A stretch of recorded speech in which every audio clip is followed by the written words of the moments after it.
नाजरीन, मियाँ ताहिर हाज़िर खिदमत। मैं एक बड़ी ख़बर लेके आया हूँ।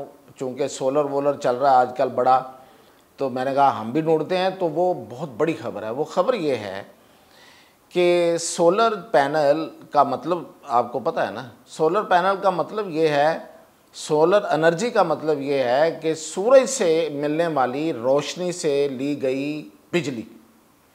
यानी कि सूरज रोशन है, चमक रहा है, धमक रहा है, उसके नीचे आपने एक पैनल बना दिया साइंसदानों ने, और वो जो उस पर रोशनी पड़ती है उससे वो बिजली बनाते हैं आगे। लेकिन इसमें एक बहुत बड़ी डेवलपमेंट हुई है, एक बहुत बड़ा तजर्बा हो गया। वो ये है कि सूरज दमक रहा हो, चमक रहा हो या ना चमक रहा हो, बादल हैं, बिल्कुल बादल हैं, और सूरज नहीं नज़र आ रहा, सूरज की रोशनी नहीं है, तो फिर भी आपकी बिजली बनेगी। तो ये है बड़ा, मतलब बहुत बड़ा ये तो इन्वेंशन है। और ये इन्वेंशन फ़िलिपीन के एक नौजवान ने की है, नौजवान साइंसदान ने की है। और उसने ये जो वो मैं आपको डिटेल बताता हूँ कि उसने क्या किया है उसमें।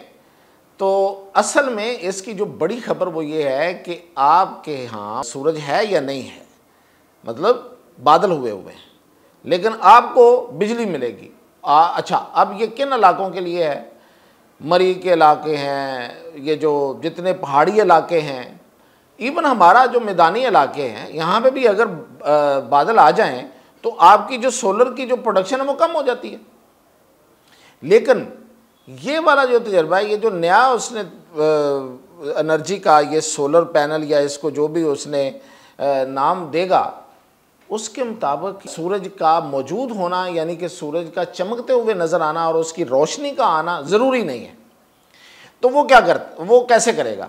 असल में ये फ़िलिपीन का एक नौजवान साइंसदान है जिसने जहाँ पे बड़े टाइफून आते हैं, बारिशें आती हैं, हाई टेम्परेचर्स होते हैं, और उसकी वजह से वहाँ बारिशें बहुत होती हैं, और उन बारिशों की वजह से, टाइफून की वजह से वहाँ पे फसलें तबाह हो जाती हैं। और अक्सर वहाँ पे फसलें तबाह होती हैं, और लोगों की ज़ाहिर है कि जब फसल तबाह हो जाए तो लोगों के लिए मसला बन जाता है, उनका फूड ख़त्म हो जाती है, और फिर ये कि ओवरऑल मैशत पे बुरा असर पड़ता है। तो ये वहाँ से इसने ये आइडिया लिया और इस नौजवान ने तजर्बे किए, और उसने वो जो फसलों का जो भूसा है जो तबाह हो गया, या मतलब ज़ाहिर है कि वहाँ पे बारिशें होती रहती हैं, तो वो जो भूसा है वो रोटन हो गया, यानी कि वो गल सड़ गया। उसमें से इसने मटेरियल निकाला और उस मटेरियल को उसने इस्तेमाल किया। अब उसने किस चीज़ से एनर्जी हासिल करनी है? सवाल ये है कि अगर सूरज नहीं चमक रहा और रोशनी नहीं आ रही तो फिर वो एनर्जी कहाँ से लेगा? तो इसके लिए उसने जो तजर्बे किए वो ये किए कि सूरज में आपको पता है कि सिर्फ रोशनी नहीं आती, सूरज से बहुत सी और शुआएँ निकलती हैं। उनमें जो विजिबल लाइट जो हमें नज़र आ रही होती है, इसके अलावा अल्ट्रा वायलेट रेजेस वहाँ से निकल रही होती हैं, इंफ्रारेड रेजेस निकल रही होती हैं, रेडियो वेव्स निकल रही होती हैं, गैमा रेज निकल रही होती हैं, एक्स रेज निकल रही होती हैं। ये सूरज से निकलती हैं।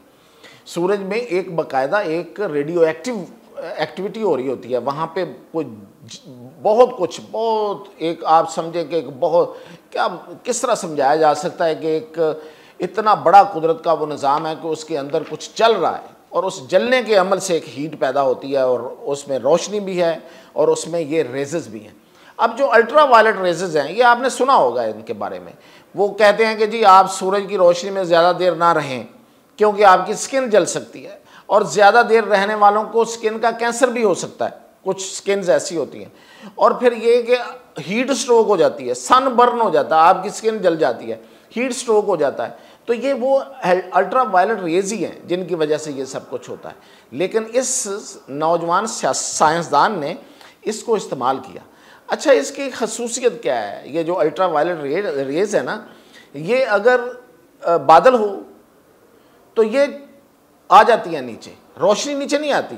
बादल हो तो रोशनी नीचे नहीं आती, लेकिन ये जो अल्ट्रा वायलेट रेज हैं ये क्रॉस करके नीचे आ जाती है, नज़र नहीं आती। अल्ट्रा वायलेट रेज जो हैं ये विजिबल नहीं होती, रोशनी तो नज़र आ रही है ना सूरज की। तो अगर बादल हैं और आपका मतलब ये कि रोशनी तो आ नहीं रही, सोलर पैनल तो नहीं चलेगा, वो बहुत कम पे चला जाएगा, लेकिन अल्ट्रा वायलेट रेज वहाँ से निकल रही हैं और ये पहुँच रही हैं। और इसने ये किया कि वो जो वहाँ से भूसा उसने हासिल किया, उसमें बायोलुमिनस पार्टिकल्स इसने दरियाफ्त किए।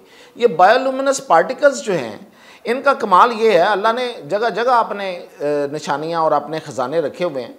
देखें, एक जो फसल तबाह हो गई, उसका भूसा गल सड़ गया, हम समझते हैं कि ये ख़त्म हो गई चीज़। अब उसमें एक ऐसे पार्टिकल्स हैं जो इन अल्ट्रा वायलेट रेज जो सूरज से आती हैं, उनको वो रोशनी में बदल देता है। और अब ये इसने जो स्ट्रक्चर बनाया वो ये बनाया कि सूरज से आने वाली अल्ट्रा वायलेट रेज को उस स्ट्रक्चर पे लेगा जो उसने वो उस भूसे से बनाया है, उसमें मौजूद ये पार्टिकल्स जो बायोलुमिनस पार्टिकल्स हैं, ये उसको रोशनी में तब्दील करेंगे और वो उससे रोशनी जो है वो बिजली में आगे कन्वर्ट हो जाएगी। तो ये अच्छा, ये प्रोडक्शन भी डबल है। ये सबसे बड़ी बात ये है जो मैं शुरू में बताना आपको भूल गया। ये नहीं होगा कि आपका जो सोलर सिस्टम है ये 15 to 20% दिन का सूरज निकला हुआ है फुल फ्लैज, फ़र्ज़ करें कि जून का महीना और पूरे दिन सूरज चल रहा है, तो इस सिर्फ 15 से 20% ये फुल अपनी कैपेसिटी पे जाता है। ये आपके सोलर सिस्टम जितने आपने लगाए हों, जितना भी महंगा लगाया हो, 15 से 20% ये फुल कैपेसिटी देता है। उसके बाद ये उससे पहले और उससे बाद में ये डाउन रहता है। लेकिन ये वाला जो सोलर पैनल होगा ये 50% पे जाएगा, यानी कि डबल कैपेसिटी पे जाएगा। जो इस वक्त आप एनर्जी हासिल करते हैं सूर्य की रोशनी से सोलर पैनल के ज़रिए, ये जो होगा ये आपको 50% यानी कि डबल एनर्जी, आपको डबल बिजली जो है वो मिलेगी। और ये इसका इस साइंसदान को एवार्ड भी मिल गया इस पे। और ना सिर्फ ये कि ये आपको ज़्यादा एनर्जी देगा, जब मौजूद नहीं होगा, चमकने की सूरत में नहीं होगा, यानी कि बादल होंगे, और या फिर उन इलाकों में जहाँ बारिशें ज़्यादा होती हैं, सूरज ज़्यादा नहीं निकलता, उन इलाकों के लिए, बल्कि अगर आप उन इलाकों में रहते हैं वहाँ भी आप लगा सकते हैं जहाँ सोलर पैनल चलते हैं, जहाँ पे सूरज चमकता है, वहाँ की अल्ट्रा वायलेट रेज लेके ये आपको डबल बिजली देगा। तो ये हर जगह इस्तेमाल हो सकेगा और बिजली डबल देगा। ये तो हर जगह के लिए है। हाँ, ये उस जगह भी इस्तेमाल हो सकेगा जहाँ पे सूरज आपको चमकता हुआ नहीं मिलेगा या जिस दिन नहीं मिलेगा। तो ये है असल में बड़ी कहानी, बड़ी स्टोरी। साइंस बहुत आगे जा रही है और साइंसदान भी उसमें कमालात कर रहे हैं। तो ये थी अब तक की अपडेट। मज़ीद अपडेट के साथ सोलर का अब मैं मज़ीद अपडेट्स भी आपको और भी दूंगा, फिर हाज़िर हूँ।